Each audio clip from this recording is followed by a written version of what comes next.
안녕하세요. 건강 스토리텔러 정화입니다. 네, 오늘 제목이 조금 자극적이죠. 그런데 사실 저도 최근에 이 소식을 접하고 평소에 저도 조금 간과했던 부분이기도 하고 그래서 여러분들도 알고 계시면 도움이 될 것 같아서 준비를 해봤습니다. 네, 그 음식은요, 바로 젓갈입니다.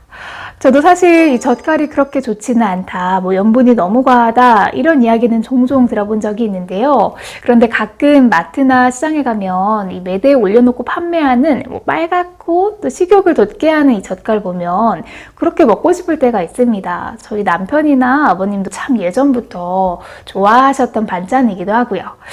그래도 오늘 영상을 좀 참고하셔서 사실 모든 젓갈이 위험한 건 아니니까요. 이 부분도 잘 체크를 하셨다가 구입하실 때 도움이 되셨으면 좋겠습니다.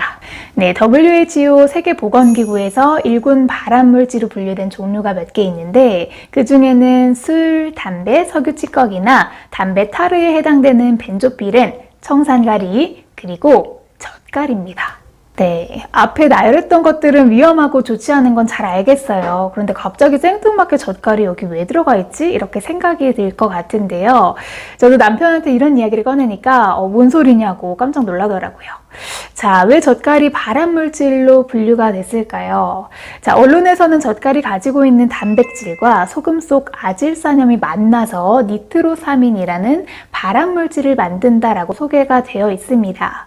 방금 언급한 니트로사민은 동물의 강력한 발암물질로 작용하는 것으로 알려져 있어서 햄이나 육포, 소세지 같은 육가공품이나 과자, 그리고 마트에서 즉석으로 먹을 수 있는 레토르트 음식에서 생성되는 물질입니다.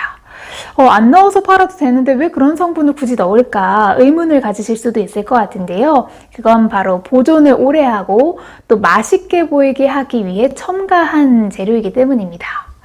지금 말씀드리는 젓갈에도 이게 동일하게 포함이 되어 있는 성분인데요. 그 성분 중 하나가 바로 발색제입니다. 사실 처음에 언급했던 그 단순히 젓갈에 들어있는 소금과 단백질이 만나 합성해서 니트로사민이 생성되는 건 아주 극소량이에요. 정작 문제는 대부분의 젓갈에 들어가는 성분 중에 하나인 발색제, 아질산 나트륨인데요. 이 아질산 나트륨은 붉은 빛을 내는 발색제 중에 하나로 식욕을 자극하기 위해서 빨갛게 보여야 하는데 고춧가루 양념으로는 너무 매워지고 또 너무 짠기가 도니까 그런 부분을 붉게 만들기 위해서 첨가하는 화학 첨가물입니다. 실제로 뒤에 첨가물을 유심히 보시면 정확하게 아질산 나트륨이라고 적혀 있기도 하거든요. 이 성분이 단백질과 만나면 니트로사민이라는 1급 발암물질이 생성됩니다. 결론적으로 발색제가 들어간 젓갈은 발암물질이 자체적으로 합성되면서 생성이 된다라고 보시면 될 것 같아요. 그리고 이 젓갈을 먹을 때에는 체내로 들어가면서 몸 안에 있는 또 다른 단백질과 결합할 수가 있기 때문에 섭취 자체가 사실 문제가 될 수는 있습니다. 그래서 아질산나트륨은 암을 초래하기도 하지만 심장에 이상을 불러일으켜서 호흡곤란과 같은 이런 치명적이고 다양한 부작용을 나타나게 할 수 있다는 거죠.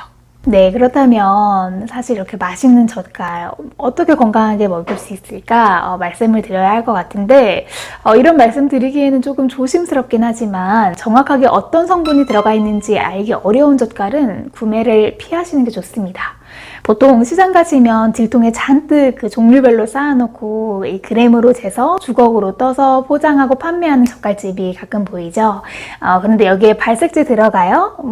그렇게 물어보시면 그게 뭐냐고 반문하시거나 또 기분 상해하시는 분들도 계실 것 같아요. 그래서 마트나 인터넷에서 찾아보시면 그 성분표를 보시면 어떤 제품은 건강한 재료로 만드는 젓갈도 있습니다. 발색제나 향미증진제 이런 것들 없이 정말 고춧가루와 천연 색소를 이용을 해서 만든 제품들이 있겠죠. 다만 가격은 조금 더 비싸긴 한 것 같아요. 그래도 건강을 위해서 그런 부분 생각하셔가지고 좀 좋은 제품으로 구매하시는 게 좋을 것 같고요. 사실 먹고 아픈 것보다 병원 갈 비용을 절약한다고 생각한다면 이 원재료가 무엇이고 그 함량이 얼마나 되는지 살펴보고 드시는 걸 추천드립니다.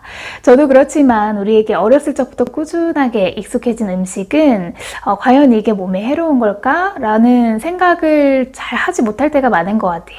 그래서 끊임없이 건강한 밥상을 만들기 위한 노력을 하시는 게 중요할 것 같습니다. 저도 이번 영상을 준비하면서 좀 배운 게 있었는데요.